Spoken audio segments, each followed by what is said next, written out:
Let's talk about a feeling you know very well. It is a feeling that starts in your chest. It feels like excitement. It feels like potential. It feels like the answer to a problem you didn't know you had. You are scrolling through your phone and you see it. The new model, the iPhone 16 Pro Max Ultra, the 2026 model, why the 4K 120Hz old gaming monitor, it looks perfect. The glass is smoother, the processor is faster. The camera has 3 lenses instead of 2. Your brain starts to whisper a very specific lie to you. It says, if I get this, my life will be better. It says, if I get this, I will be more productive. It says, if I get this, I will finally be happy. So, you do it. You spend the $1,200. You swipe the card. You wait for the delivery truck. When the box arrives, you feel a rush of dopamine that is almost electrical. You peel off the plastic. You smell that new tech smell. You turn it on. For about 48 hours, you are in heaven. You treat the device like a holy artifact. You wipe it down with a microfiber cloth. You show it to your friends. But then, something strange happens. 2 weeks go by. The dopamine fades. The shiny glass gets smudged. The blazing fast processor just feels normal.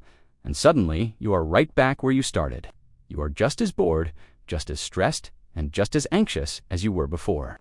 Except now, you are $1,200 poorer. And 6 months later, you see an ad for the next model, and the cycle starts all over again. My name is Brock, and today, we are going to talk about the upgrade treadmill. We are going to break down the biological and economic forces that keep you running in place, chasing a level of satisfaction that is mathematically impossible to reach. We are going to look at the concept of the hedonic treadmill.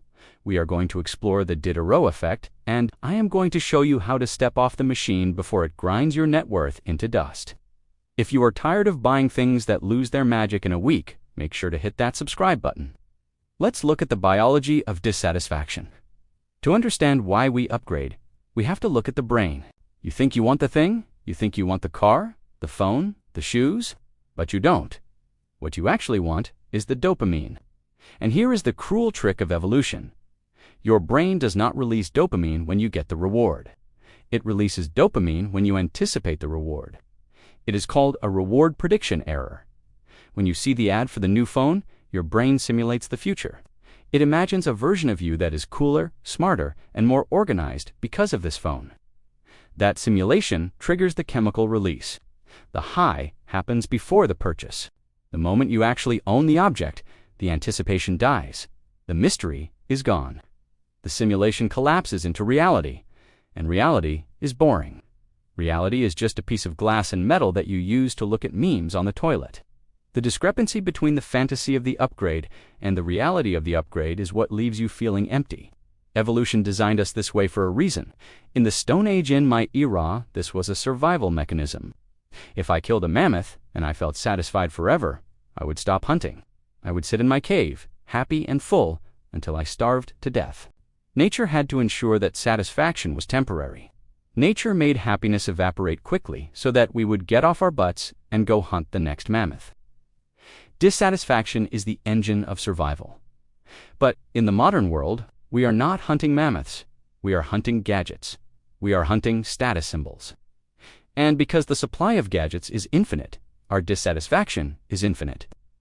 We are running on prehistoric software that is buggy and incompatible with a consumer economy. Now, let's move from biology to sociology. Let's talk about a French philosopher named Denis Diderot. Diderot was a famous writer in the 1700s, but he was broke. He lived a simple, humble life. One day, a wealthy patron gave him a gift, a beautiful, expensive scarlet robe. It was the nicest thing Diderot had ever owned. He loved it. He wore it every day. But then, he noticed a problem. When he sat in his old wooden chair wearing his magnificent scarlet robe, the chair looked like garbage. It looked cheap and rickety next to the elegance of the robe, so he replaced the chair with a leather armchair. Then he looked at his desk. His desk was scratched and dusty. It didn't match the new chair or the new robe, so he bought a new mahogany desk. Then the rug looked dirty, so he bought a Damascus rug. Then the paintings on the wall looked tacky, so he bought new art. Within a year, Diderot was in debt. He wrote an essay about this called Regrets on Parting with My Old Dressing Gown. He said, I was the absolute master of my old robe. I have become the slave of my new one. This is called the Diderot effect. It explains why upgrading is never a single event. It is a chain reaction. You don't just buy a new house, you buy the house. But then your old furniture looks too small for the new living room.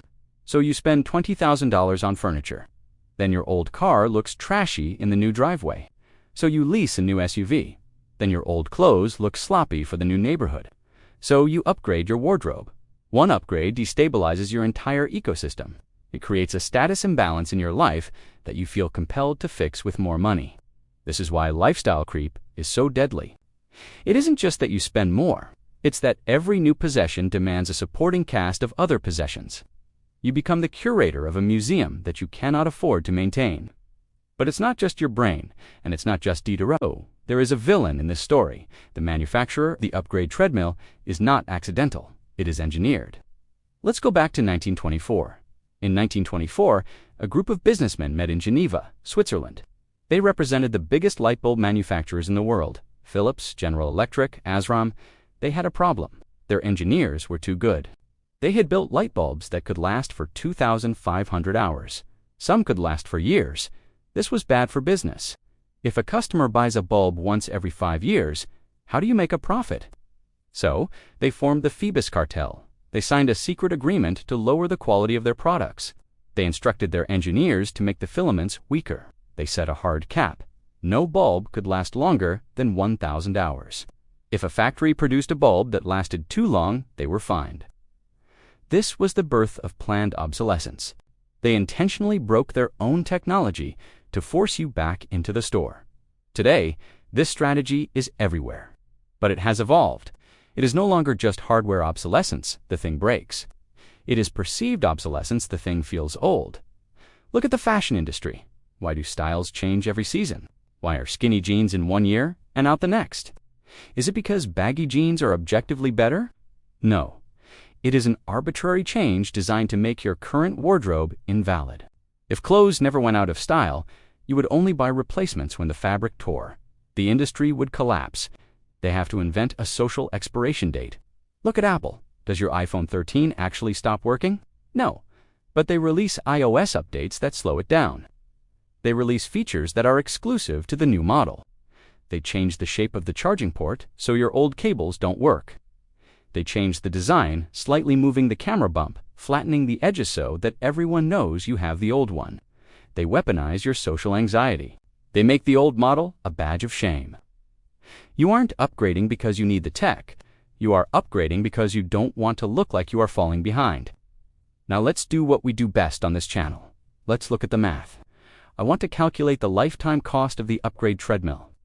Let's compare two characters, upgrading Ursula and strategic Steve. Let's talk about cars. Upgrading Ursula believes she needs a new car every 3 years.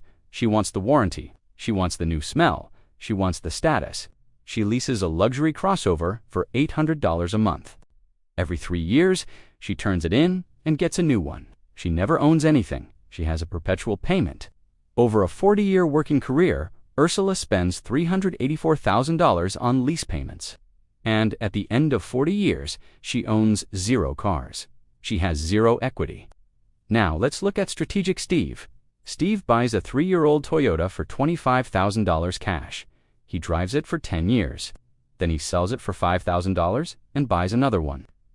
Over 40 years, Steve buys for cars. His total cost, minus resale value, is roughly $80,000. The difference? $304,000. But wait, we have to add the opportunity cost. If Steve took that extra $304,000, the money Ursula wasted on Lisa Sand, invested it in the S&P 500, do you know what that number becomes? $2.8 million. Ursula didn't just spend money on cars. She burned nearly $3 million of her retirement to drive a car that smelled slightly newer. That is the upgrade tax. It is the fee you pay for impatience. Now apply this logic to phones, to laptops, to TVs, to clothes. The average American household is bleeding thousands of dollars a year in depreciation. When you buy the new thing, you take the hit. You pay the premium. You pay the sales tax. And the moment you open the box, the value drops by 20%. You are voluntarily lighting your wealth on fire to get a temporary hit of dopamine that wears off by Tuesday. So why do we keep running? If the math is so bad and the feeling is so fleeting, why don't we stop? There is a concept in evolutionary biology called the Red Queen hypothesis. It comes from Alice in Wonderland. The Red Queen says to Alice, "Now here, you see, it takes all the running you can do to keep in the same place." In biology, this means that animals have to constantly evolve just to survive against predators who are also evolving. In consumerism, it means you have to keep upgrading just to maintain your current level of happiness. Think about your TV. In 2005, you bought a 40-inch LCD TV. It was amazing. You were the king of the neighborhood. In 2010, that TV looked small. Everyone had 50-inch plasmas. You felt deprived. In 2020, everyone has 65-inch 4K OLEDs. Your 50-inch looks like a postage stamp. Your standard for normal keeps moving to the right. This is lifestyle inflation. As society gets richer, the baseline for acceptable rises. Air conditioning used to be a luxury. Now it is a necessity. Smartphones used to be a miracle. Now, if your phone takes 3 seconds to load a web page, you are furious. We are not getting happier. We are just raising the floor of our expectations. And the problem with raising the floor is that you have further to fall. When you accustom yourself to luxury, you lose your resilience. If you sleep on 1,000 thread count Egyptian cotton sheets every night, a normal hotel bed feels like sandpaper. If you fly first class for a year, economy feels like a torture chamber. You are narrowing your comfort zone. You are making yourself fragile. The more you upgrade, the harder it is to be satisfied with simple things. You are building a golden cage. So, how do we escape? Do I want you to live in a cave like me? Do I want you to use a flip phone and wash your clothes in the river? No. I want you to be a strategic consumer. I want you to adopt a philosophy of enough. Here is the 3-step strategy to break the upgrade treadmill. Step 1. The wait rule. When you feel the urge to upgrade, when the dopamine hits you, must institute a mandatory waiting period. For anything under $100, wait 48 hours. For anything over $100, wait 30 days. Write it down, put it on a list, and walk away. 90% of the time, the urge will vanish. Because the urge wasn't a need, it was a mood, and moods change. If you still want it after 30 days, it might be a legitimate purchase. But usually, you will look at the list and laugh. Why did I think I needed a robotic cocktail mixer? Step 2. Calculate the hours of life. Stop looking at the price tag in dollars. Start looking at it in hours of freedom. Take your hourly wage after taxes.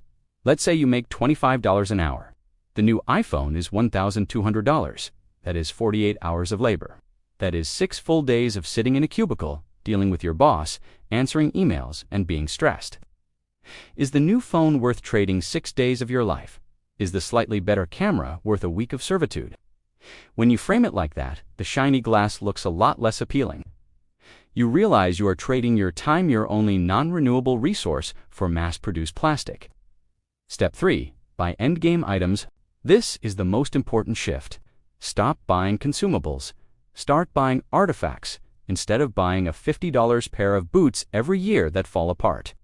Buy a $400 pair of Red Wing boots that last for 20 years. This is the Vimes boots theory of economics. Cheap things are expensive because you have to keep replacing them. Quality things are cheap because you buy them once. Get off the planned obsolescence cycle. Buy a cast iron pan. It lasts 100 years. Buy a classic mechanical watch. It outlasts the battery of a smartwatch. Buy solid wood furniture, not particle board. When you own things that don't break, you stop looking for replacements. You step off the treadmill.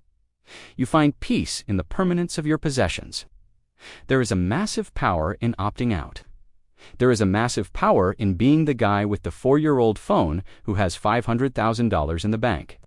When you stop playing the status game, you become invisible to the marketers. They can't hurt you. They can't manipulate you. You see their ads, and you just shrug. I have enough. That sentence, I have enough, is the ultimate financial shield. It protects you from envy. It protects you from debt. It protects you from the endless, grinding dissatisfaction of the modern world. Look at your life right now. Look at the things you already own. The phone you are watching this on. It is a miracle of engineering. It has more computing power than the rocket that went to the moon. The car in your driveway. It can travel at 70 miles per hour while playing music from the air or the refrigerator in your kitchen. It keeps food fresh for weeks, defying the laws of nature. You are living in a sci-fi utopia. You don't need the Pro Max version of your life. You just need to wake up and realize that the version you have is already incredible. The treadmill is running. The belt is moving fast, but you don't have to run on it. You can just step off. You can sit down, and you can realize that the finish line was right here, all along. Scene Brock picks up a simple, rugged rock. He smiles. This rock, it doesn't need an update. It doesn't have a battery. It doesn't track my data. And it will still be here in 1,000 years. That is what I call a good investment. I'm Brock. Smash that like button if you are done with the upgrade cycle, and subscribe if you want to build wealth that lasts longer than the next iOS update. I'll see you in the next one.